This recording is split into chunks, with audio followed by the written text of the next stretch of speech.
Upon my soul, she was a lovely thing. Pale skin, dark hair entwined with the green weeds of the sea. A pity she looked dead.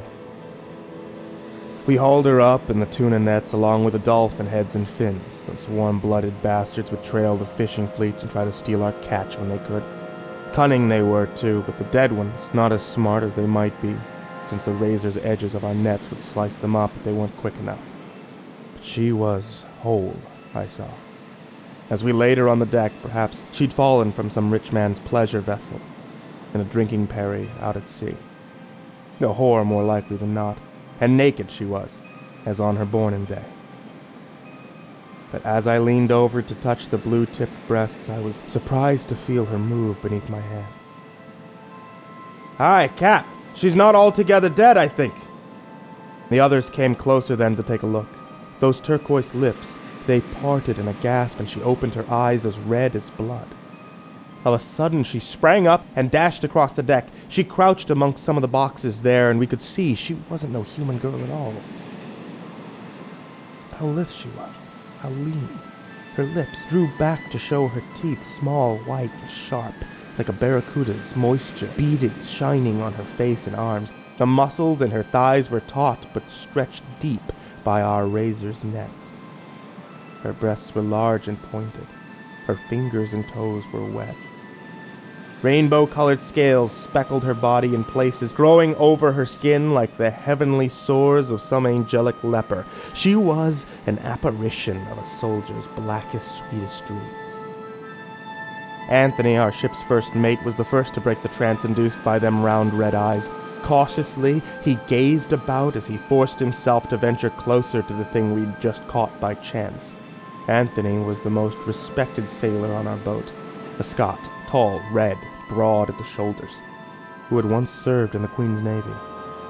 The monster girl was silent as she eyed him from her fortress nest of boxes. Then she made some sound down in her throat. A seal or dolphin maybe, like was how it rang inside my ears. The Cap clutched his brother's arm and shook his sister's son and roused the rest of us to awakening. The shock of first finding her then dipped away like spindrift against a boar's hull. Now was all just curious as hell, and Anthony was standing closest to the girl. He took another step and held his hands out so that to let her get the scent of him by way of introduction. She didn't seem to take too much to that, because soon as he was near enough, she bit off a piece of his finger. "Aye, you dumb animal!" Anthony hollered and waved his damaged finger in the air. It was bleeding horribly. He pulled a kerchief from his pocket and wrapped it tight round the tip of it. "Ah, you need to be afraid, gal," he called out. Anthony was a godly man and wouldn't curse the devil himself. "I did not intend to harm you." The rest of us set up a general roar, but the mate said, "Quiet down, you fools, or else you'll frighten the girl or fish or whatever this thing is, and you wouldn't be wanting to scare a wild animal when it's cornered and hurting, and a female to boot." "Aye," the captain agreed, in a soft voice, parroting Anthony as was his wont. "And I'm betting if she's scared enough to dash for it, she's primed and able to tear the insides out of anyone that got in her way." That's when some sailor said he feared she'd slaughter us all. "Kill her, Cat," cried another, "before she comes at us with that shark-toothed mouth of hers." Then Anthony, who had the most reason to wish her harm, raised up his bandaged hand and bade us to relent. "You gents are being hasty here," he said in a peaceful voice. "Mayhap she's not so vicious as we might suppose." And he hid his bloody hand behind his back. "Mayhap she's a gentle thing when she's at home beneath the sea." "Aye," the captain interrupted. A gleam came to his eye. "She's not a monster come into our midst, lad, but a treasure, rare and beautiful she is too. A valuable oddity, a priceless curiosity. Boys, we could peddle her in any port for coins enough to last us years to come." He put his arms around the shoulders of the men closest to him and went on. "Fellow sailors, brothers, merchants, relatives and friends, if we handle this thing correctly here, we'll all come out as rich as kings." And then the eyes of all of us glistened with the golden light. The captain had hit upon the thought that each of us had been afraid to see. A treasure trove, indeed, she was. But what to do? How to proceed? Once caught, how did you keep such a ken of the sea? It was my thought, then, to give her tuna. Why else would she pursue the nets? A poor dumb thing I thought her to be. Human in form mayhap she was, but without a soul. She were no more than a beast. And beasts were such that man were commanded to rule in those first days of creation of the world. She wouldn't take the tuna from the deck where I'd tossed it. But she took it soon enough from the bleeding hand of Anthony. And then she made her noise again. A light struck up across the first mate's face. I hear her, brothers. She speaks the Queen's English. But seeing that we did not hear nor understand the words of the female gave him pause. But it's as plain as milk, he offered towards the cap. As clear as me mother's words when I sat upon her knee. Aye, you daft man, the captain inquired. You say there's words inside them chirps and whistles. Anthony turned around, gazing wide-eyed at the creature as she went on with those noises, those blood-red eyes of hers staring back at him just the same. She says it's me blood that's done it. The bit of flesh that she consumed. He turned to look at the captain. She says that's why I can hear her in my head. He pulled the rag from his torn finger, and we could see the white tip of the bone as he dripped his own blood onto a piece of tuna in his hand. The girl thing sparkled her bloodshot eyes at him, but reached for his injured digit instead of the fish. Gently, slowly, she seemed to move as she raised the bloodied finger to her lips and nibbled at the damaged flesh. Have you gone mad? Cried the captain. Feeding yourself to the sea beast! The creature pulled Anthony's finger away, which now had only gnarled halfway to the second knuckle from her mouth, and began to yammer on once more. We stood in awe while he nodded his head, as if he understood her yips and yaps. She be trying to get back to her home, gents, he said with certainty. And where would that be? Laughed the captain. 1,000 leagues below the ocean's surface. Nay, it be off the coast of an isle about a week's sail west of here, Anthony replied. She told me so herself. She said she was making her way home when our nets snatched her up. This jewel of the ocean be royalty, Captain. Her king rules the sea, and she, his favorite wife. You saying this thing, this fish woman, this web-toed female, be Neptune's fancy? Asked the captain. But Anthony kept right along, as if he hadn't heard him. Our nets have done too much harm to her legs. And he gestured towards the gashes running up and down the merwoman's thighs. Now she's asking for our help. Her kingdom's built of gold and pearls and precious rubies, and she swore to me, on the sanctity of her husband's throne, that if we return her home, that we'd be paid in all the priceless gemstones this barge can haul. Aye, responded the captain. Why be as rich as kings, when we can be as wealthy as gods? There was a low rumble from the crew when he said that.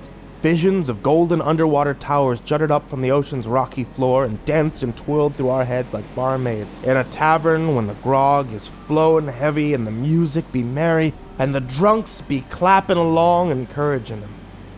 Bah! From amidst the crowd arose a voice hoarse and graveled it was, that broke us from our fantasies. It was old man Job, a half-blind, half-drunk scoundrel that had joined our crew about 3 years prior. Job wasn't much use for sailing, and he wasn't much use for whaling or fishing either. But the captain kept him round because he mopped the decks and cleaned the heads for a bottle of rum, a place to sleep at night, and a little bit of food to go in his belly. When he wasn't out at sea, Job slept under the stars and begged for his meals. I'd have felt sorry for the old vagabond if it wasn't for his nasty demeanor. Cold and hostile, callous from years of living in a gutter with rats. Couple that with the fact that he'd been caught a number of times stealing from the crew, and you could see why I thought so little of the wretched bastard. Truth be told, none of us cared for him. But we tolerated old Job, because he took on the duties nobody wanted. Every sailor on the ship then turned his head towards the elderly old man. He was sneering at the girl, still crouching amidst the stacks of crates, a trail of Anthony's blood trickling from her turquoise lips. "A fool's errand ye be suggesting, Anthony," he said. He snorted a little, like a pig, then spat a thick wad of phlegm from his mouth. It landed at the first mate's feet. Then a bit of it caught the toe of his boot. "And a dangerous one at that. We haven't the rations for such a voyage, and what if sails rovers? Have you not considered such a thing? We can restock off the coast of Portugal," Anthony replied. "From there our destination's only 3 or 4 days out, depending on the wind," and he once again began to bandage his bloody finger. "As for the pirates, my vote is that the risk is worth the reward." Joe pulled a flask from his coat and took a swig, then fired an eye at the fish girl so sharp it could have pierced her the scaly skin. "I don't like the thing, Captain," he said, his voice grinding like a stone pedestal being put to work. "It's an abomination of God. We shouldn't be trusting it." Then the captain's voice erupted into fire. "Shut your vile trap, old man," he shouted. "Did you forget your place on my ship? Next time you think to instruct me on anything, I'll suggest you bite your tongue, lest I'll be cutting it out with the blade I keep on my boot." Anthony set course for the port of Libsyn, so we can restock. "Friends and brothers, I aim to get rich. In a week's time, we'll never be needing to pluck another fish from the briny blue again." And with that, we raised the mainsail and changed course, setting off west towards our dream of wealth and fortune. Morale was high amongst the crew 3 days into our voyage. The men sang shanties about mermaids and treasure when we were working, and when we weren't, they talked of the extravagant things they aimed to purchase with their share of the loot. You could feel a buzz throughout the ship as every sailor was excited to see what a treasure lay at the end of our journey. Every sailor except Joe, that is. He hadn't spouted off since the captain had put him in his place, but I could see, even with me bad eye, that the old man's heart had yet to thaw when it came to the web-toed female. Anthony, on the other hand, had grown as close as heat to a flame with the girl. She was moved to the first mate's private quarters, away from the curious eye of the men in our vessel. The door was kept closed for privacy, but remained unlocked, as per the captain's orders. Periodically, Cap would send a sailor down to check on him, just to make sure the Scot and the fish girl weren't engaging in the perverse, ungodly acts on board his ship. But as I said before, Anthony was a man of the book, and I had my doubts that a deviant thought ever crossed his mind. That isn't to say our first mate wasn't acting strange round the girl, though. He took to feeding pieces of himself to her nightly, and I had the dubious honor of assisting him on those first couple evenings when the captain had ordered me to pay them a visit. First, Anthony would instruct me to fetch a tuna from the deck, a big one. As it turned out, the girl had an appetite on par with that of a horse. When I returned, he would unsheathe the knife he wore on his belt and roll the sleeve of his shirt up round his elbow. Much to the displeasure of my eyes, Anthony would then dig the blade's edge into his forearm and carve free small slivers of flesh. Inside the mouth of the tuna is where he'd place the lump of skin and muscle so that she could eat it with her supper. She devoured her fish raw, like I hear the heathens of the Orient do. Head, bone, and tail, all with the bits of Anthony's flesh inside. I'd watch her eat it while I helped him dress his wound. The smacking of her lips as she savored the uncooked tuna in her mouth was difficult on my ears, every bite accompanied by an abundance of nauseating noises. Slurping and sucking sounds would fill the first mate's cabin while she licked the poor dead fish's eyes and grinded its bone between her pointed teeth. A gruesome sight indeed. But I came to reason that Anthony was letting the she-thing consume him for a purpose. It was explained to me through my discussion with the first mate, however limited they may be, that over the course of each day, Anthony lost the ability to understand the girl's tongue. Only when his flesh was inside the merwoman's stomach could he make heads or tails of her high-pitched whistles. and how clever of him it was, I did believe, to continue their discussions and gain her trust, as to ensure she did not go back against her words. I was glad that it was he and not I that bonded with the creature. She appeared almost human, at passing glance, but moved and acted like a wild animal. Gaze into her eyes, and all you'd see was a feral beast staring back at you. This I found to be unsettling. I wondered too how the Scot felt safe sharing his cabin with her, but alas, men have done far stranger things for the promise of wealth. On the final night before Libsyn, the she-thing even managed to bite my hand as I was offering her a fish. An accident is what I believe it to be, mayhaps. I should have paid more mind when delivering a hungry animal its meal. Nevertheless, her teeth had broken the skin and drawn blood, enough that I needed to bandage myself. Happy to oblige I was when Anthony dismissed me from my quarters for the evening following that encounter. By the time we docked in the port of Libsyn the next day, our rations had run bone dry. The Cap sent only his most trusted men out for supplies and ordered the rest of us to stay on board. He feared that turning us loose in the city might have led to some unwanted queries from locals about the special cargo we had hauling. When sailors reach dock, sailors tend to drink. Now, a boozed-up sailor can still be of use to a captain in a lot of ways, but keeping a secret ain't one of them. All this was for the best, as I was not wanting to take any extra responsibilities the day anyhow. From the moment I had awoken that morning, my joints had ached terribly, and my head had felt misty and muddled. Anthony had locked the girl away inside his room while he was out leading the captain's chosen few through Libsyn. I, along with most of the crew, stayed on the ship, and waited for he and the rest of the men to return with provisions so we could be on our way. Without the freedom to leave the boat, there wasn't much to do except drink myself to sleep and hope my joint pain passed. So that's exactly what I aimed to accomplish that afternoon. I was taking a cat nap in my hammock when I felt a cold, clammy hand wrapped around my forearms. The sensation shocked me something fierce, but a sudden feeling of dread kept me from opening my eyes right away. For you see, I was sure as birth and death it was the fish girl that had snagged me. With Anthony out acquiring rations and groggy mind, reasoned that she had come to me looking for a meal. After all, it had been I alone who assisted the first mate during his grisly suppers. Those icy fingers were gripping me tight, and the damp hand had me certain I was about to wake and find her standing over me, grinning down with that mouthful of daggers, and staring through me with those blood-red eyes. When I finally mustered the courage to look, I saw that it was Job who had stirred me back to the waking world. I stood up in my hammock and readied myself to crack him with the back of my hand for rousing me from my nap.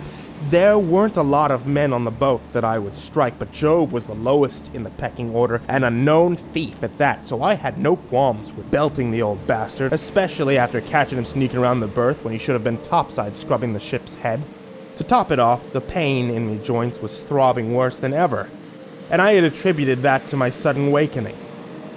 But the look of distress on his face gave me pause long enough for him to speak, and I lost the urge to strike him once he opened his yellow-toothed mouth. "You needn't be upset about me raising you from your slumber," he said. Even the sound of his whispering grinded awful-like inside my ears. "I came to talk to you about that monster we pulled from the drink a few days back. That thing that's got our first mate wrapped round her scaly finger, and our captain fantasizing about treasure that may or may not be real. There be not something altogether right about that journey we embarking on. To me, it stinks to hell and back. Last eve I hid behind the Scots door and listened to the thing that he was saying to the creature. Well, he weren't talking of no jewels or kingdom, I tell you that. I can't say for sure, 'cause I couldn't understand the monster's tongue, but his words, they sounded treacherous. She put a spell on him, I be thinking. One that somehow gives her the key to his mind. Mayhaps her power lies in that fact that she be eating little bits of him nightly. I watched you help him feed her, and that's the only reason I can fathom why he coddled with such a beast in the first place. Witchcraft it is. Now, I'd be thinking that he and she may be leading us to our deaths. We must be wary, you and I, for to blindly trust a soulless creature such as she is as mad as taking the devil for his word. I yanked my arm free from his grasp and told him that he was lucky I wasn't the type to rat him out to Anthony about his eavesdropping. He turned to plead with me, but my bleary mind had been made up and I was in no mood to listen to the ramblings of a dirty old thief. "To hell with ya!" he shouted at me. "You're just like the rest of them then. Just like the captain.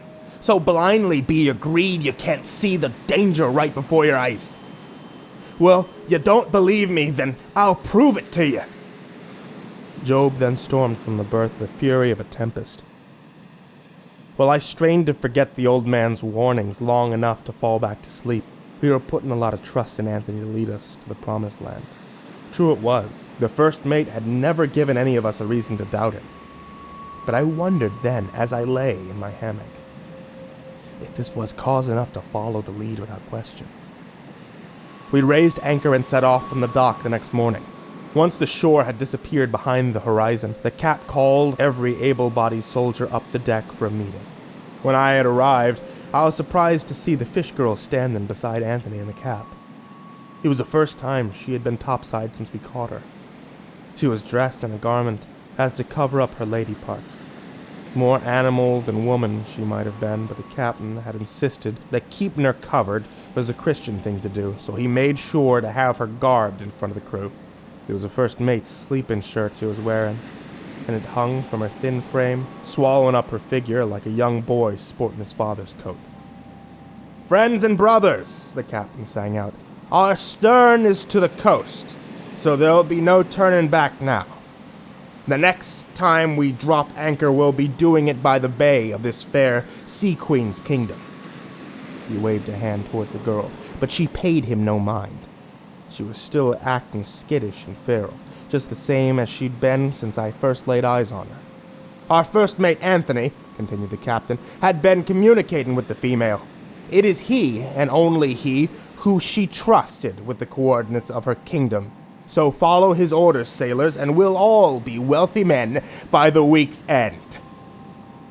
Anthony took a step forward to address the crew. He may not have been the captain, but he had the ship's reverence just the same, maybe more. "Ahoy, fellow sailors! When we set off this vessel 4 days ago, we did so as fishermen and whalers. But when this voyage is over, we'll be running home as men with influence. Men of means." "Hear, hear!" cheered the crew. "In a few days, we'll be reaching our destination," he explained. "The entrance to this girl's kingdom lies within a place her people call the Golden Grotto." And when he said that, I saw an eager smile stretch across the captain's face. "It's a place plucked straight out from the fables we read as children. A cavern where the water's liquid gold, and the walls are encrusted with diamonds. When we find the Golden Grotto, we'll be so close to the treasure, we'll be able to reach out and touch it." He pulled a piece of paper from his jacket. "I've been taking the liberty of drawing us a map based on me conversations with the girl. Now, if you be needing me, don't hesitate to call down to my quarters. I'll be in there with the lass discussing the customs and diplomacy of her people. Such things will come in handy upon our first encounter with the royal party." Anthony and the she-thing then departed from the group.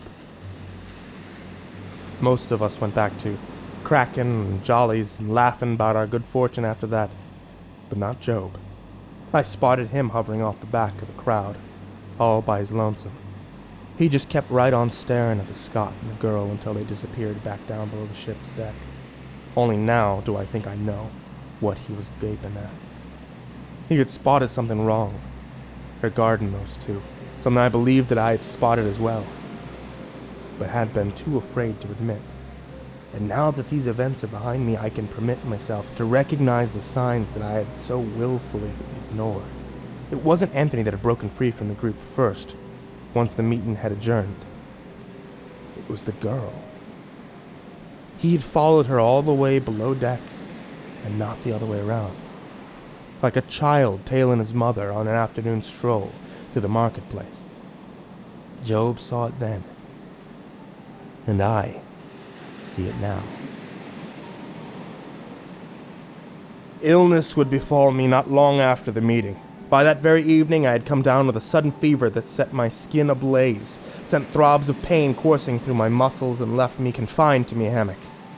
And so I slept, soaked in sweat, as the crew carried on their duties topside without me. It was during my malaise that I had began to experience horrific nightmares. Visions that buried themselves so deep inside my head, they tortured me to this day. I dreamt of a city beneath the ocean, looming up from the seabed like the unholy Mecca of Lucifer. So real these visions seemed throughout the duration of my delirium that I couldn't tell the difference between reality on board the ship and the fabrication of my ailing mind. There were castles built of black, jagged coral, so razor-sharp the barbs and spines jutting from their immense bastions would rip a man's skin upon contact. Spires standing hundreds of feet high, erected from the bones of sea creatures more massive than any whale, were scattered about the place. Each underwater structure was enormous and intricately decorated, adorned with thousands of seashells, or draped in colossal curtains of kelp. I had no body during these bizarre fever dreams. Instead, I moved about the sunken city like an ethereal specter. In the center of the district was a church with pointed steeples. Its walls were sculpted from one large piece of smooth, black rock extending upwards from the earth. Its roof a dark sea-green mass of repulsive projections, wriggled as if it consisted of millions of monstrous worms. At first I thought it was made of seaweed, and the moving parts simply a product of the ocean's influence. But as I ventured closer to the wicked house of worship, I found this not to be the case. Nay, I fear the truth is far more unsettling. For to my dismay, I discovered that the thing draped over the top of the church was in fact alive and conscious. It was like no creature I'd seen before, at sea or on land. It had no head or tail, and I could not for the life of me tell you where the beast ended or began, but it writhed about and moaned loud and deep, as though it were suffering and horrible. The moving bits were tentacles of some kind, the tips of which were flat and white, each as long as a full-grown man. An enormous green slug covered with feelers is how I'd describe the unfortunate thing. Foolish it may sound, but I couldn't help but feel sorry for the monstrosity. To my eyes, it seemed as though the slug were a prisoner of that church. The unhallowed cathedral steeps rose up through the beast's flesh, skewering it alive so that it could not swim away. Closer to the terrible place I journeyed. Unable to stop myself, I realized that I was not in control of my actions. A chanting arose from the black church, drowning out even the cries of its monstrous captive. The voices were not human. They sounded of singing dolphins, but unlike the girl, there was some semblance of language in their words, albeit ones I could not understand. Through the doors I traveled ever nearer to the chants, and there I witnessed horrors that could warp a sane man's mind. The underside of the slug thing above the church was now visible. The creature had no eyes or ears, or at least none that I could recognize, but its enormous oval maw, large enough to swallow a merchant ship whole, spanned half its body. Every one of its teeth was as big as a baby humpback, and as sharp as the devil's tongue. Columns arranged in a circle ascended up, piercing the creature's pink, spongy belly so as to pin it in place. The interior walls were carved in runes, the likes of which I'm certain no man has seen since before the time of Christ. There were no pews inside the structure, and aside from the pulpit and the column, the chamber was completely bare. But I was not alone inside the church. There were hooded figures in black robes as well. They floated between the pillars in the center of the room, and I knew then that they were the origin of the strange chants I'd been following. The shrouded beings were busy performing their depraved religious rituals and did not acknowledge my presence. So I watched in silence as they worshipped and sang their ominous incantations. In response, the immense slug above cried and moaned throughout the strange ceremony, but never did the dark monks react to its bellowing. When the chanting came to an end, all but one of the worshippers removed their robes and dropped them to the floor. They were males, the same race as the fish girl, and bore the same sharp teeth and webbed fingers as she. Colorful scales even speckled their bodies in a similar fashion. They formed a circle around the one figure still cloaked and lowered their heads in what I assumed to be a prayer. The monk was bigger than the lot of them, at least twice as large. I wouldn't have noticed till the others removed their garments, but now the size difference was palpable. It was their leader, the archbishop of their ungodly congregation. It turned to face me, and I realized that I wasn't as invisible to these things as I had thought. From the sleeves of the high priest's robes emerged a gigantic webbed hand. Though they were unlike those of the mer people surrounding it, more monstrous in appearance were these, with grayish-green skin and talons in place of nails. On its wrist it wore a golden bracelet of a strange unearthly design. Mesmerizing, I found it to be, both stunning and frightening at the same time, and unique to any piece of jewelry I'd ever seen in my life. I feared with all of my soul to look upon the face of the horrible thing, but as I said before, my actions were not my own to control. The thing then raised its claw and removed its cowl, revealing its awful features to me. There would be no mistaking the priest for human as one might. The girl or the other worshippers of that sinful underwater temple. Nay, this creature was no more man than the beast imprisoned on the church's roof. Its head was a swollen, misshapen mass of blue-gray scales, and I'm not ashamed to say that I still shudder when I think of it. A dark green fin ran down the middle of its skull, disappearing into its robe. I found myself somehow grateful that it was still wrapped in its ceremonial garments, because the sight of its naked, bloated body may have been enough to break my psyche.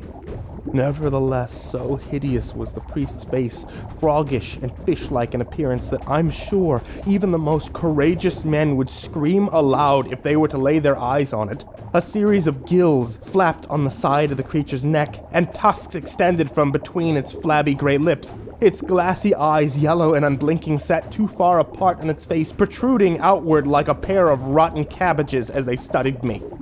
Without doubt, the unhallowed congregation was the most appalling vision I'd ever seen. I attempted to scream, but alas, I could not, though the slug expressed enough displeasure for the two of us. It started to thrash above our heads and cry at a deafening pitch. The other worshippers then started up their dolphin chants again, but this only seemed to trouble the sea monster more. It shook the foundation of the building, yet even that did little to cause the priest to break its awful stare from me.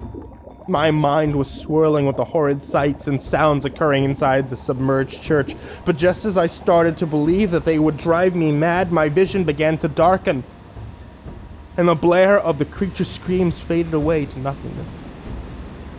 When my sight had returned, I was again lying in my hammock on the ship. I had my body back, and no longer did my skin burn to the touch. For the first time since Libsyn, the fog that had settled inside my mind had started to disperse. My fever had recessed, and with it the visions of that wicked temple and the city beneath the sea. Though the images I bore witness to managed to stay with me, as I could still recall those terrible dreams whenever I closed my eyes.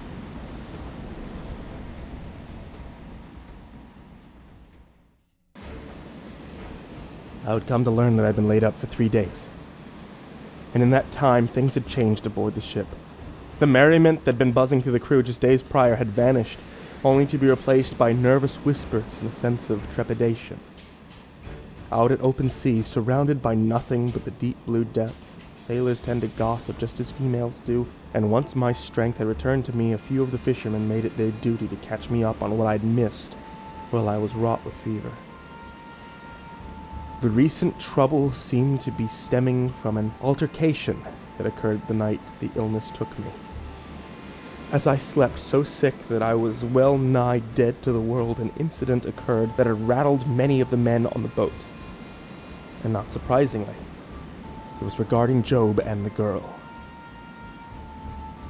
The story as it had been told to me was that Anthony had been topside that evening, navigating the ship through a patch of stormy weather so as to ensure the winds did not blow us off course. When the seas had calmed, he returned to his cabin to find the old man, dagger in hand, harassing the fish girl and declaring that he aimed to kill her. The old man was bleeding awful from the side of his neck. The merwoman had taken a bite out of him after he'd made an earlier pass at her with his blade.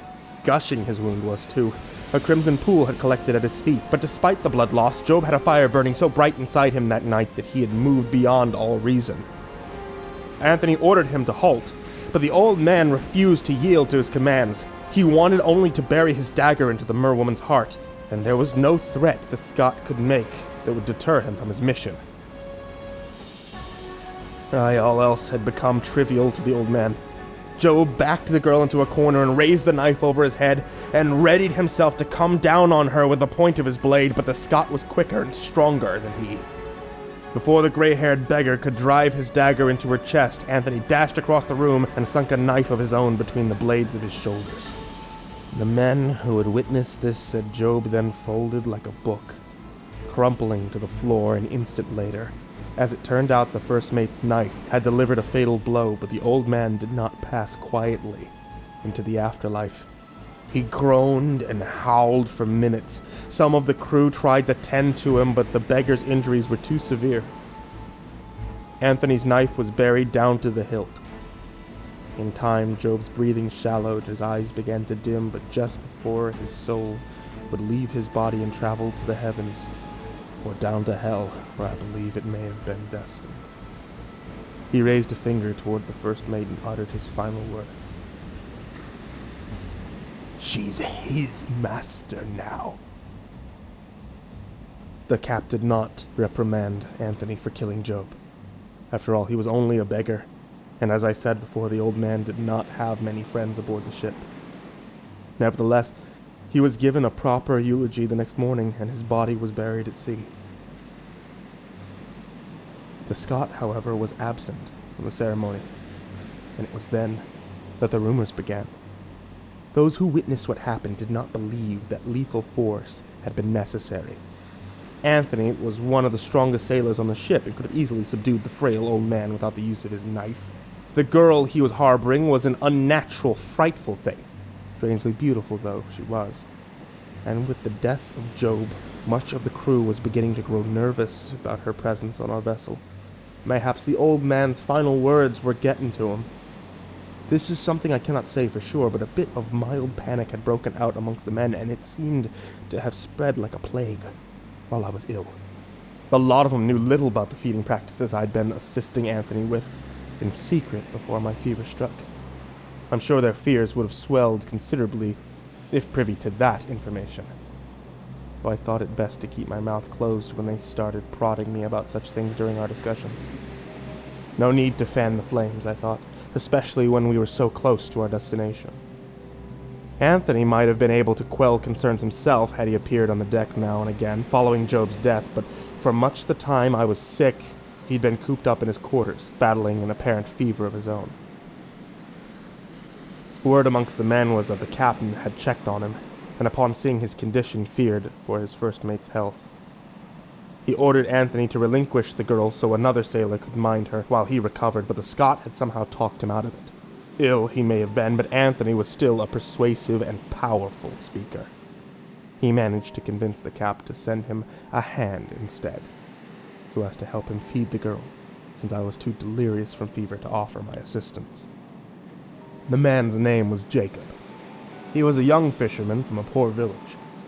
He had learned everything he knew about sailing while working aboard the ship. He, too, had been questioned by the others about Anthony and the girl, but refused to talk of them. However, once he heard that my fever had passed, he sought out to converse about our shared experiences. Anthony approached me the afternoon I awoke from my watery nightmare, and requested that we speak in private. He found an isolated spot at the hull of the boat. It was only there where he knew others would not hear our discussion, that he felt secure enough to open up to me.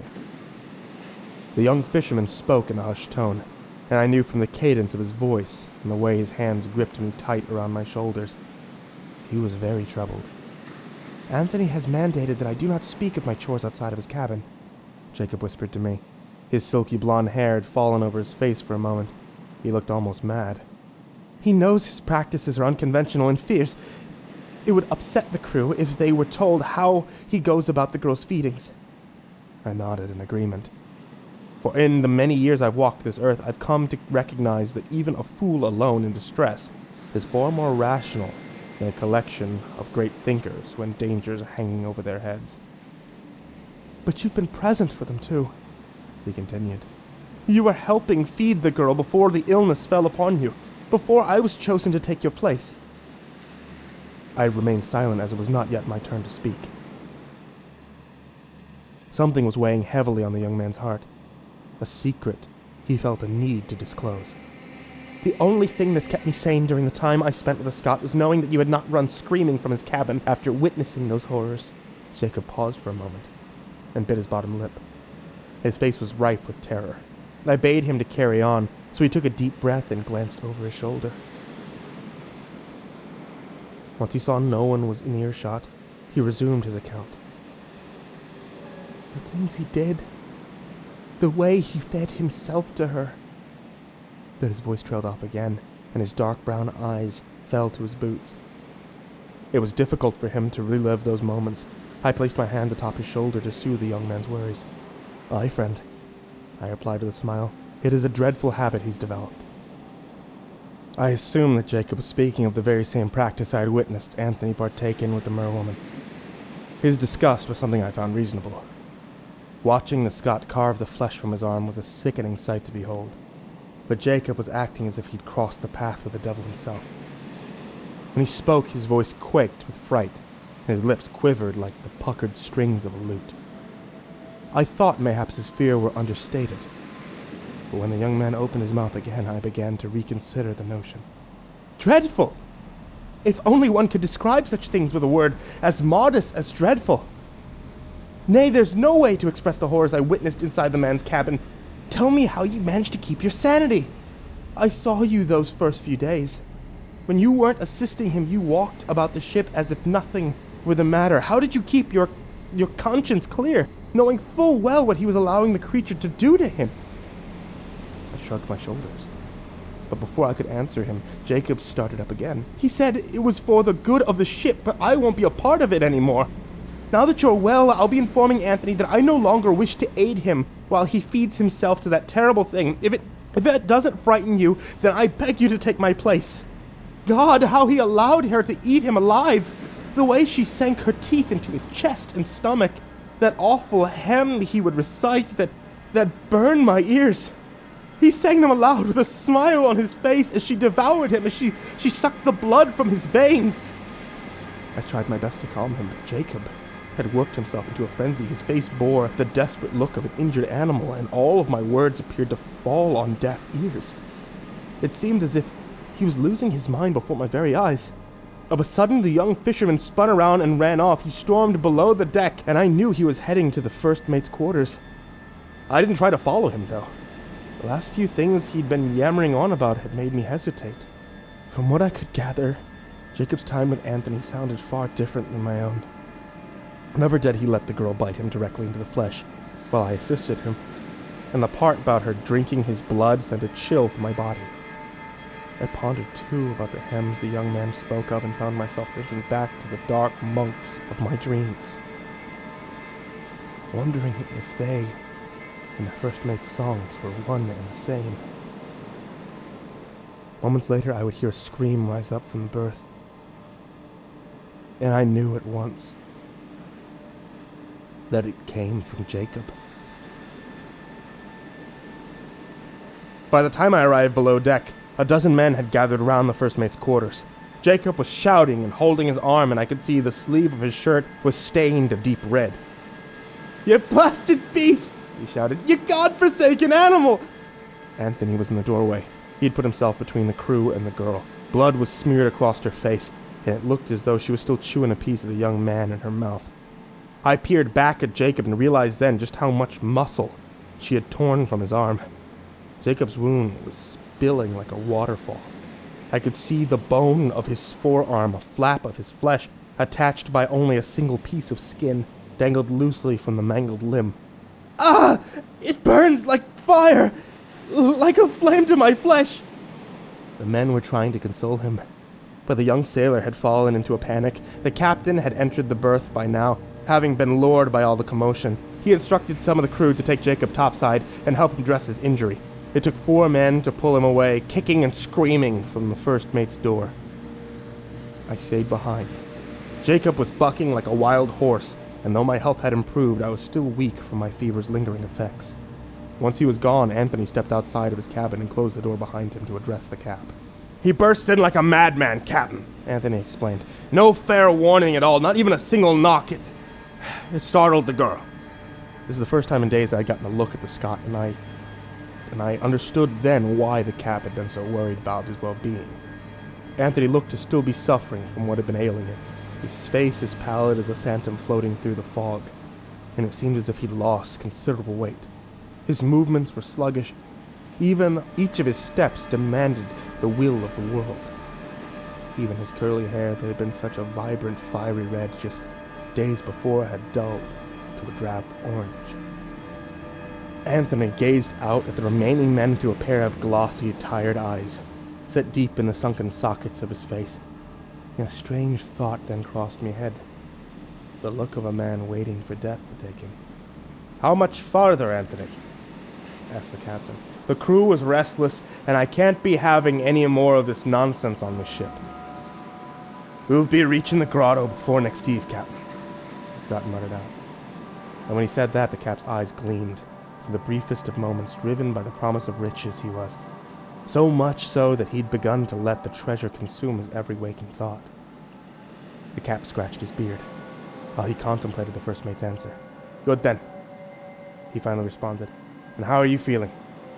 "I strong enough to make the journey, but I need me rest." The captain turned to face the rest of us. "Well, you heard him," he barked. "Let him rest. Tomorrow we drop anchor, and there'll be no more disturbing him till then." Fever struck Jacob that night. Just after dark had begun to settle in, and by the time the sun had fully sunken below the edge of the sea, the young fisherman had been reduced to an unconscious, babbling, sweat-soaked mess of a man. The crew was in an uproar. Their fears had more than doubled once word of poor Jacob's condition had traveled through the ship. I pitied him, knowing full well how terrible my own illness had been, and prayed that he made a swift recovery. I believed that our fevers had been connected. After all, the only 3 men who had fallen ill on the ship had each felt the merwoman's teeth pierce their flesh. Mayhap her bite was venomous. This is something I now know to be true, though. I would have no idea just how potent her poisonous mouth could be until a good deal later. The Cap himself stood guard outside Anthony's door that night, so as to prevent a repeat of the Job incident from earlier. This worked well enough to suppress any budding untrust. The night passed along without a skirmish, and before I knew it, the sun had begun to reappear over the eastern horizon. The morning passed by easily enough, though tensions throughout the ship were still high. I found myself sharing laughs with a few of the men who were waiting to hear word from the Cap. It wasn't until midday that he made his way up topside to speak to us. His eyes were red and swollen from the lack of sleep, and his arms hung loose and heavy, like pendulums from his shoulder. When he spoke, I could hear the fatigue in his voice, but his eagerness for adventure and hunger for wealth still apparent.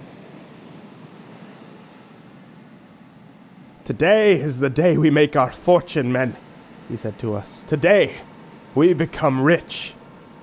And then, in a moment so timely that it must have been orchestrated by the fates themselves, the excited shouts of a crewmate called down from the crow's nest above our heads. "I see it! I see it! Len ho!" By the time we drifted into the bay, the late afternoon sky was beginning to rust. and it looked as if the heavens were cast from copper. The island was so small a man could set out on foot at dawn, explore every nook and crevice of its terrain, and still return back to where he started before evening came about. The beach was littered with palms. Birds with bright feathers and hooked beaks grazed its sandy shores. Beyond that was a lush garden, full of ferns, colorful flowers, and exotic trees. Anthony appeared topside with the girl shortly after the beaches first came into sight. He navigated the ship to a cove tucked away in a rocky corner of the isle. Here is where we were told we could expect to find the Golden Grotto. The mouth of the cave was too narrow for our ship, so we lowered 3 whalers into the water and rowed out. There were 6 of us to a boat.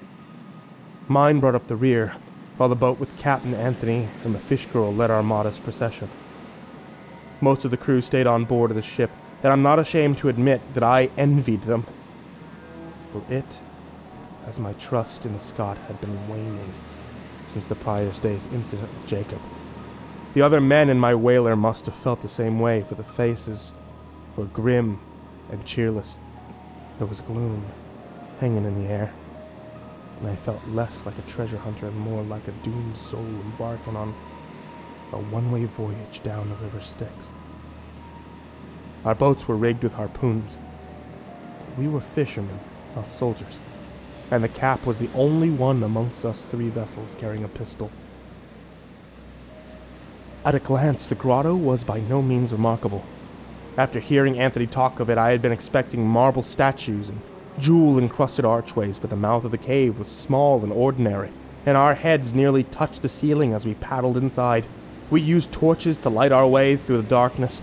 I thought my nose had grown numb to the stench of fish, but the smell inside the cave was so harsh and overpowering that it caused my eyes to water. Black rock formations rose out of the water's surface, like tentacles of a kraken, and our voices bounced hollow off the walls. Aye, the grotto was a peculiar place indeed, but peculiar for all the wrong reasons. The Scot had promised us a wondrous vault full of precious emeralds and rubies. But the deeper into the cave we traveled, the more I felt my dreams of riches drift away. The walls were made of stone, not diamonds, and even the slightest hint of gold was absent from its murky waters. A steady unease was growing throughout the group as we sneaked our way down the grotto's narrow canal. So deep we had journeyed into the treacherous cave that the mouth of the cave was no longer in sight. The flames from our torches were casting strange shadows on the walls. They danced and frolicked across the rocks like ghastly spirits. A feeling of dread was beginning to swell inside me like a rising black tide, and I feared I might never gaze upon the sky. Eventually our party came upon a dead end. But this only gave my worries even more reason to flourish. Now the promise of treasure seemed further away than ever. I know that I was not alone in this thought, because after some time it was the Cap himself who turned to Anthony and began to question him. "Where are the rubies, Anthony?" he demanded. "Where are the pearls and the emeralds you spoke of?" These words were full of rage, but the Scot said nothing. His only response to the captain's interrogation was to stare so cold and distant that I briefly thought he might have been dead. "Answer me!" shouted the Cap. And when he said this, he lowered the barrel of his pistol between the first mate's eyes. "Where's the gold? Where's the diamonds?" The girl leaned over the edge of the boat and dipped her webbed fingers into the water. Aloof and childlike was her demeanor, as if completely oblivious to the ruckus the Cap was raising. The torchlight reflected red off her scaly skin, and I remember thinking that she looked like hell incarnate. The captain cocked his pistol so as to impress his point upon the Scot, but Anthony sat in silence, never flinching, only breathing. "Captain!" one of the men shouted out. "There be something in the water!" The lot of us then spun around and saw 6 heads breach the water's surface. Now I know you may think me mad, but I'd recognize the creatures. The creatures from my nightmares. I was now face to face with the very same wretched monks that had tormented me during my fevered dreams. A chill ran through my body once this realization came to pass. That fishy smell had somehow grown more potent, so much so that it left its foul flavor in my throat every time I drew a breath. Time seemed to stop as we stared, in awe, at the horrid things treading water before us. A scream rose up from behind me, sharp and jawing. It pierced the moment like the tip of a dagger, and when I turned in its direction, I saw that it was coming from the cap. The fish girl had ambushed him from behind while his attention had been diverted. Her arms were wrapped tight around his shoulders, and those shark teeth of hers had buried themselves into the side of his neck. He fired a desperate shot, but alas, the cap was too far gone. The bullet missed completely, and when he tried to cock his pistol again, his fingers betrayed him, and he dropped his weapon into the dark waters. The blood running down his throat looked black against the glow of the torchlight. Again and again she tore away at his flesh, opening his wound larger with each bite. Anthony did nothing to stop her. The other men in the boat pulled at her arms and legs, but the girl's grip was strong, and they couldn't pry her loose. I glanced back towards the mermen just in time to see the last of them dive out of sight. Seconds later, our boats were rocking back and forth, and I knew they intended to tip us over. Out of instinct, I snatched the harpoon and jabbed it into the water, though I couldn't see a thing beneath the surface, and my spear came up empty each time. A mate in the second boat did the same, but the merman lunged up and grabbed hold of the harpoon's shaft, then pulled the poor bastard overboard. He breached just long enough to let out a horrible cry before the creature pulled him back under. The girl continued to feast on the captain, but his screaming had sunk into a pitiful groan. No longer did he have the strength to struggle. His throat was red and gnarled. It looked like raw meat. My boat was the last to capsize, and by the time it hit the water, the wicked things were already swarming the sunken sailors, just as piranhas do. They glided through the water with incredible speed and grace, attacking from every angle and tearing into the men with ease. The cave was pitch dark now. The torches had been extinguished, but I could feel the creatures moving all about me. My crewmen's garbled cries told me just how deadly those waters were, but even the sounds of the slaughter didn't disturb me as much as Anthony's voice when I heard it, chanting out amidst the madness. Flat and colorless, it sounded as if the first mate was under the influence of a spell. He recited those blasphemous prayers, the very same I had heard in my nightmares, as the creatures massacred our friends and brothers all around us. I shut my eyes and began to swim. The fish people were faster than I. This I knew, but I reasoned that fleeing was my only chance to survive. I couldn't see a thing in the darkness, so I used the screams of my fellow sailors to guide me. I swam from the carnage as fast as my arms and legs would allow me. So sure was I that I'd soon be meeting my death that I had already begun to make a peace with the thought of their teeth shredding my flesh. I could hear the blood-soaked cries of my crewmates even after I emerged from the cave. I gazed over the cove as my eyes adjusted to the twilight, and I saw the ship still anchored in the bay. The sight was indeed a relief, but I knew I was far from safe. As long as I was in those waters, I was nothing more than prey. I felt myself grow weary. My heart was pounding inside my chest like the stampeding hooves of 1,000 horses. My muscles were aching terribly, and my vision was growing blacker by the minute. Once or twice as I made my escape, I thought I caught the fishy stench of the cave. But every time I peered over my shoulder expecting to see those things chasing me down, I found that I was still alone. My mind was fading fast, and I feared if the fish people didn't kill me then, the cove's warm, tropical waters would. But just before darkness grabbed me, I felt myself plucked from the seas as if by an angel and pulled aboard a boat. When I opened my eyes, I saw the worried faces of my crewmates staring down at me. One of them attempted to ask me questions, but I'm afraid to say my memory completely leaves me at that. Next thing I recall, I was back in my hammock aboard the ship. I had awoken from yet another deep sleep. So long I napped that we were already more than halfway home. Many days had passed since that bloody afternoon. I was told by the crew that they had lowered a rescue boat into the water when they heard the crack of the captain's pistol. But the screams pouring from the grotto had deterred them from entering the cove, and so they waited until they spotted me making my escape. The men said that my eyes were wild when they pulled me from the drink, and that I yelled and blathered like a madman, but my warnings had frightened them enough to turn back and leave the rest for dead. I passed out by the time they brought me aboard the ship. Not long after, they raised the mainsail and decided to make a hasty departure. I spoke to Jacob while I recovered below the deck. His fever had left him, and he was eager to talk about the nightmares he suffered through. When I told him of the grotto, he said the scene I described unfolded just the way he experienced in his dreams. He saw that awful city as well, and witnessed those monks and that wicked high priest performing the same depraved rituals that I observed. That was all many years ago. I left the fishing business and moved as far inland as I could. Jacob, too, retired early. He traveled back home to live and care for his elderly mother. But even though we went our separate ways, the two of us made sure to keep in correspondence. You see, we shared a mutual bond. Those awful dreams still haunted us, and they were often the main topic of conversation in our letters. We believed it was the fish girl's bite that induced it, and that mayhaps her venom still flowed inside our veins. I looked forward to hearing from him because he was the one person I felt I could speak freely to about my nightmares. Through our discussions, we tried to decipher hidden meanings in our dreams. We researched the ancient runes that were carved inside the dark church, and tried our best to translate the monk's language, though we made little progress in our endeavor. In his letters, Jacob often spoke of a book that he was searching for, an ancient tome written by a mad Arab that he believed would hold the answers to our questions. To my knowledge, he never tracked it down. But I wonder if the book could have helped him once things took a turn for the worse. I started to worry for my friend. A little over a year ago, his words began to sound paranoid, and I noticed a rapid decline in his penmanship.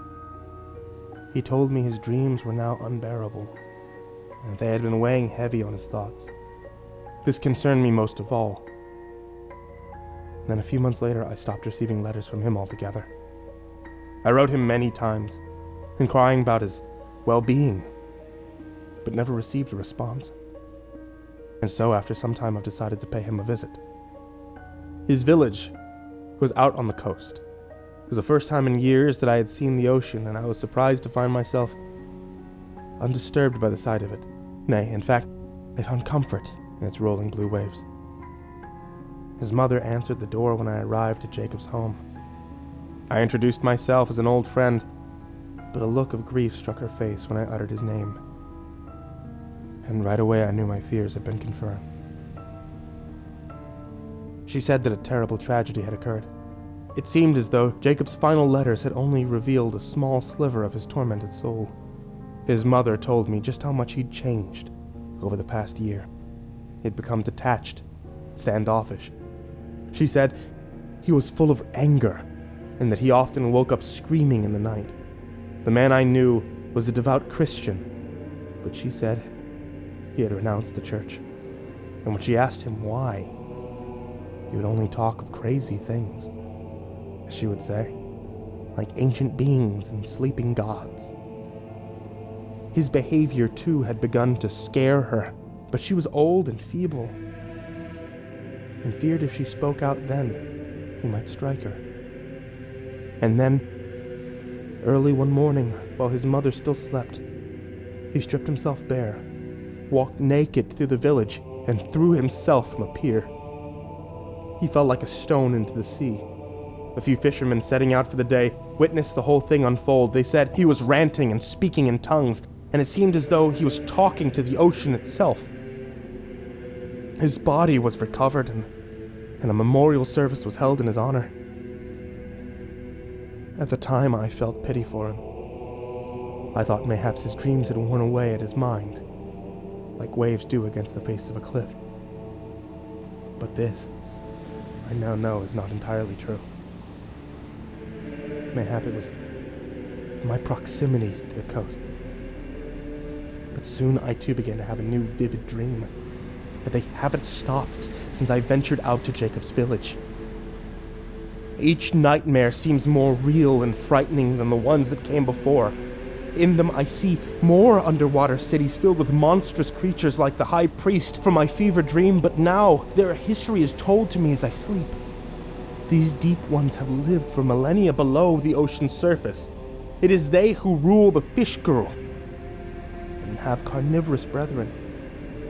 They view these mer people as abominations and an early failed attempt to breed with the human race. but they tolerate their existence and let them worship in their sunken temples. They are used in religious rituals, sometimes given up as a sacrifice to Father Dagon or Mother Hydra. Other times they're utilized by the Deep Ones to manipulate man. I am sure now that there never was a golden grotto, nor was the girl really a queen of the sea, but the venom of her bite was powerful, and I think I can still feel it taking effect even today. The thought of land now repulses me. For a week I've been in this village on the coast, and have not been able to peel myself away. I want to go home, but the ocean won't allow it. It beckons me. I can hear its voice calling in the wind, gusting over the water, begging me to take the plunge just as Jacob did. He wants a sacrifice. And the more I dream, the harder it is for me to fight these urges. There is a realm of wonders that is unknown to man, dark, cyclopean cities beneath the sea, magnificent, inconceivable spectacles. The Deep Ones build churches there and worship all-powerful gods, sleeping gods that will return, and when they do, it will mean the end of the world. I used to think man ruled the sea, that the creatures dwelling in the depths were ours to hunt and kill, but the venom in me blood has pulled the veil from my eyes and revealed the harrowing truth. We are nothing in this world. Its true kings will show themselves soon enough. I can hear the prayers of those monks now, even when I'm awake. They haunt me and remind me of this fact. He sleeps, they tell me. He sleeps. But I know that he will not sleep forever, for the day will eventually come when he rises from his slumber.